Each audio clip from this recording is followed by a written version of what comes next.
Hi boys and girls, welcome to today's Snappy Snippet.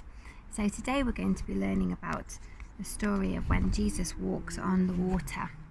So the story starts with Jesus praying on the mountain, and as he's praying the sky turns grey and the rain starts to fall. And Jesus looked out on the lake, and who could he see? It was his friends, the disciples, on a boat, and they looked like they were in trouble because this big storm was coming. The wind whooshed and the waves sloshed. The boat was being tossed about in the water, and the disciples are feeling really, really worried. And then they looked out on the water and they could see somebody walking towards them. And at first they were really scared and they thought it was a ghost. They said, "Who's that man walking over these big stormy waves towards us?" And who do you think it was? That's right, it was Jesus. And he said, "Don't be scared, it's me, Jesus." And Peter said, "If you're really Jesus, I'll be able to walk along the water to you." And Jesus said, "Come then," and he held out his hand. Peter stepped off the boat and he started walking along the water. But then he looked back at the waves and the wind and he got really scared. And just as that happened, he started to sink in the water. "Lord, save me," he said to Jesus. And Jesus reached out his hand and pulled him out of the water.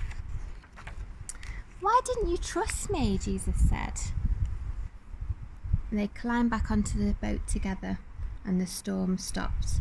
The disciples all worshipped Jesus and they said, "Truly, you must be God." What an amazing miracle. I wonder if you've ever tried to walk on the water before, when you've been playing in the swimming pool or when you've been to the beach. It's really difficult, isn't it? I don't think we could ever do it. But that's called a miracle because God did something that was impossible. So today we're going to do a little craft activity, and we're going to be building a little boat so you can sail it on some water.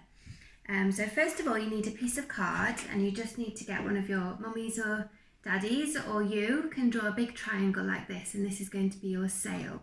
So first of all, we're going to cut this out, and then you need to get all of your stuff ready to decorate it really nicely. So here we go. So are you going to use your pens, B? You can use pens or stickers. There you go, B. Ready? Off you go. Yeah.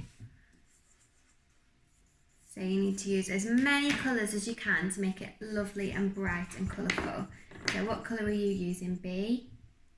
Red. You got a lovely red one. Okay. We've got lots of other colours there, and we've got some nice stickers as well, but you can use anything you want to make a lovely sail. And then whilst you're doing that, you'll need to also decide what kind of that's lovely, that is, B. So you'll need to also decide what you're going to use for your boat. So we're going to use a yogurt pot today, but you can also use something like this. And if you've got any holes in the bottom, you just need to use some gaffer tape or something really sticky to stick over the holes, because you don't want any holes in your boat. Because what will happen, B, if you've got a hole in your boat? It will sink to the glass. It will sink to the bottom, won't it? Will sink. Okay, so we're going to just spend a little bit of time decorating our sail now.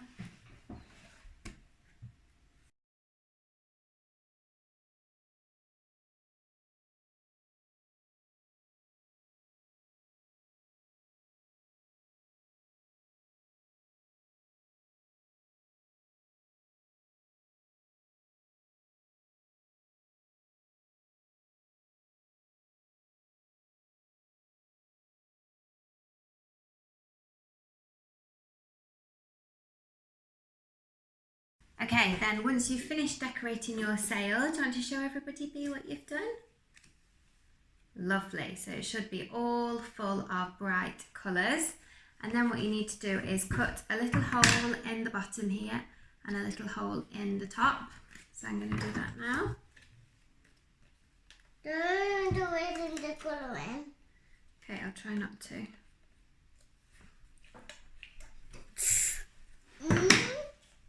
Have you done it. Almost. Okay, and then you need to find a stick from your garden that we're going to use as your mast, and then you'll thread it in that way. Mum, I There want you to go, thread you can it. thread it through there, this one here,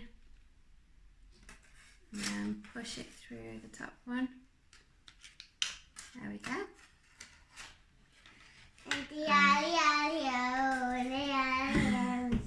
And then you've got your sail on your mast. And then you just need to take a little bit of sellotape. Do you want to sellotape it down, Bea? No, I hold it. Okay, thank you. Let's put a bit of tape there to stop it from slipping out. And a bit of tape on the back to stop it from slipping away. And then you need to, once you've got your boat and decided which boat you're going to use, you need to anchor your mast in place on your boat. So if you've got some plasticine, you can use that. But if you haven't, you can just use, what are we going to use, Bea? What's this one? A potato. A potato. And just some foil to keep it in place. So do you want to pop the potato right in the middle, Bea? Okay. And then we'll put the foil around the top just to hold it in place. And then you need to stick your, I think we might make that mast a little bit shorter. Let's just break a bit at the end. There we go. There we go. And then stick it in. Push. There we go. Let's stand it up straight. Now you got a boat. Bye-bye, boys and girls. There we go. And then the last thing to do is to check that it floats. Let's just get that. Our potatoes wiggling around a bit. Let's put a bit more foil in.